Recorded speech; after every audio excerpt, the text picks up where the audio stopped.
I want to talk briefly about software. You know, one of the things that a lot of people notice is that quite often you'll go back to a piece of software, particularly if it's an app or something that's auto updated, and all of a sudden it's just working differently. Or you know, web pages sometimes. Things are in different places. Like there's this sort of like continual learning curve happening. So a package will offer new features, but in that update, things are rearranged so that you have to do all this work in order to get back up to speed, even with the stuff from the features before sometimes. And I think that there are two things worth thinking about here. One is that human beings have a tendency to feel as if when they learn something, they have it.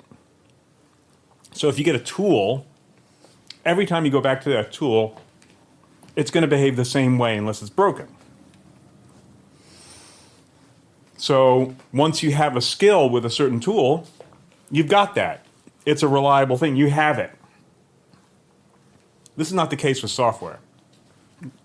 And it's not only not the case with the functionality and the utility of the software, it's also not the case with the back end.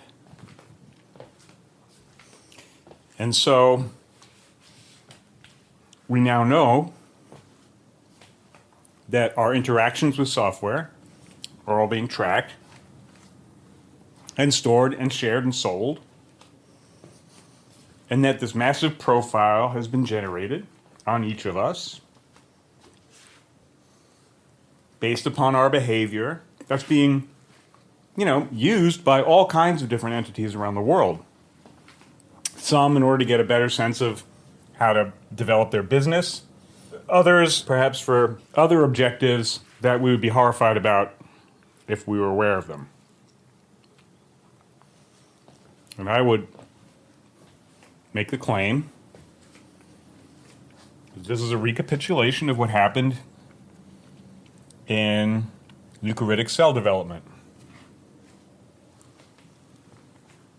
That the nervous system, that is the network, provided a set of services, and that it gradually changed those the functionality of those services to serve its interests more than that of the cell colonies.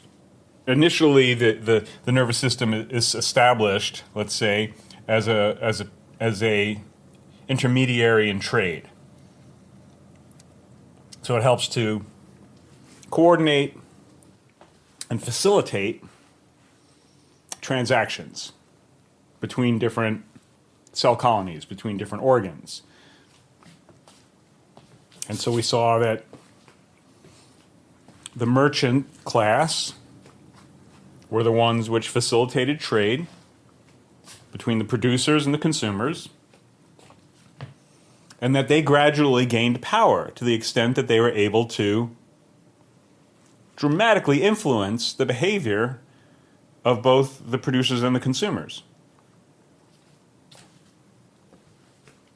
It's the same thing.